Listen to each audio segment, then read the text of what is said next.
ನಿಮ್ಮ ಹಳೆಯ ಚಿನ್ನದ ಒಡವೆನ ಅಧಿಕ ಬೆಲೆಗೆ ಮಾರಬೇಕೆ? ಆಟಿಕಾಗೆ ಕಾಲ್ ಮಾಡಿ 8880 ಅಟ್ಟಿಕಾ ಗೋಲ್ಡ್ ಕಂಪನಿ. ಸಿಲಿಕಾನ್ ಸಿಟಿಯಲ್ಲಿ ಪುಡಿ ರೌಡಿಗಳ ಅಟ್ಟಹಾಸ ದಿನದಿಂದ ದಿನಕ್ಕೆ ಹೆಚ್ಚಾಗ್ತಾನೆ ಇದೆ. ಸಾರ್ವಜನಿಕರು ನೆಮ್ಮದಿಯಿಂದ ಓಡಾಡೋದು ಇರಲಿ, ವ್ಯಾಪಾರ ಮಾಡೋಕ್ಕೂ ಭಯ ಪಡುವಂತಹ ಪರಿಸ್ಥಿತಿ ನಿರ್ಮಾಣವಾಗಿದೆ. ಸಿಲಿಕಾನ್ ಸಿಟಿಯ ಅರಕೆರೆ ಮಿಕೋ ಲೇಔಟ್ನಲ್ಲಿ ತಡರಾತ್ರಿ ಸೂಪರ್ ಮಾರ್ಕೆಟ್ಗೆ ನುಗ್ಗಿದ್ದ ದರೋಡೆಕೋರರ ಗ್ಯಾಂಗ್ ಸಿಬ್ಬಂದಿ ಮೇಲೆ ಹಲ್ಲೆ ನಡೆಸಿ ದರೋಡೆಗೆ ಯತ್ನಿಸಿದೆ. ಬೆಂಗಳೂರಲ್ಲಿ ಮಿತಿ ಮೀರಿದ ಪುಡಿ ರೌಡಿಗಳ ಹಾವಳಿ. ಸೂಪರ್ ಮಾರ್ಕೆಟ್ಗೆ ನುಗ್ಗಿ ಸಿಬ್ಬಂದಿ ಮೇಲೆ ಹಲ್ಲೆ. ಐಟಿ ಹಬ್ ಬೆಂಗಳೂರಿನಲ್ಲಿ ಪುಡಿ ರೌಡಿಗಳ ಹಾವಳಿ ಮುಂದುವರೆದಿದೆ.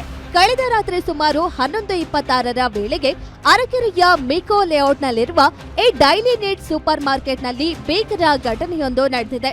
ವ್ಯಾಪಾರ ಮುಗಿಸಿ ಕ್ಲೋಸ್ ಮಾಡುವ ಸಮಯದಲ್ಲಿ ಇಬ್ಬರು ಅಪರಿಚಿತ ದುಷ್ಕರ್ಮಿಗಳು ಬಲವಂತವಾಗಿ ಸೂಪರ್ ಮಾರ್ಕೆಟ್ ಒಳಗೆ ನುಗ್ಗಿದ್ದಾರೆ.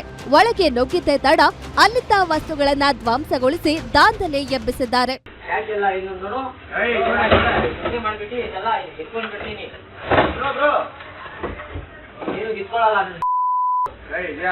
ಅಷ್ಟಕ್ಕೆ ನಿಲ್ಲದ ಈ ಪುಡಿ ರೌಡಿಗಳು ಕ್ಯಾಶ್ ಕೌಂಟರ್ನಲ್ಲಿದ್ದ ಸಿಬ್ಬಂದಿ ಸ್ಟೀಫನ್ ಎಂಬುವರ ಮೇಲೆ ಏಕಾಏಕಿ ಹಲ್ಲೆ ನಡೆಸಿದ್ದಾರೆ. ಕೌಂಟರ್ನಲ್ಲಿದ್ದ ಹಣ ಮತ್ತು ಮೊಬೈಲ್ ಫೋನ್ ಲೂಟಿ ಮಾಡಲು ಯತ್ನಿಸಿದ್ದಾರೆ. ಆದರೆ ಸಿಬ್ಬಂದಿ ಮತ್ತು ಅಲ್ಲಿದ್ದವರು ಪ್ರತಿರೋಧ ಒಡ್ಡಿದ್ದರಿಂದ ದರೋಡೆಕೋರರ ಪ್ಲಾನ್ ಕೊಂಚ ಉಲ್ಟಾ ಹೊಡೆದಿದೆ.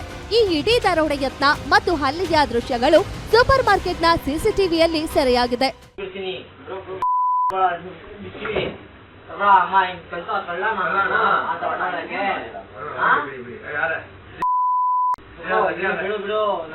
ಸದ್ಯ ಈ ಘಟನೆಗೆ ಸಂಬಂಧಿಸಿದಂತೆ ಸೂಪರ್ ಮಾರ್ಕೆಟ್ ಮಾಲೀಕ ಮಂಜುನಾಥ್ ಅವರು ಪುಟ್ಟೇನಹಳ್ಳಿ ಪೊಲೀಸ್ ಠಾಣೆಗೆ ದೂರು ನೀಡಿದ್ದಾರೆ. ಸಿಸಿಟಿವಿ ದೃಶ್ಯಾವಳಿಗಳ ಆಧಾರದ ಮೇಲೆ ಪೊಲೀಸರು ತನಿಖೆ ಕೈಗೊಂಡಿದ್ದು ಈ ಪುಡಿ ರೌಡಿಗಳ ಪತ್ತೆಗೆ ಬಲೆ ಬೀಸಿದ್ದಾರೆ. ರಾಜಧಾನಿಯಲ್ಲಿ ತಡರಾತ್ರಿ ವ್ಯಾಪಾರಸ್ಥರಿಗೆ ಸೂಕ್ತ ಭದ್ರತೆ ಒದಗಿಸಬೇಕಾದ ಅನಿವಾರ್ಯತೆ ಈಗ ಎದುರಾಗಿದೆ. Ajay Kumar, crime bureau, guarantee news, Bengaluru.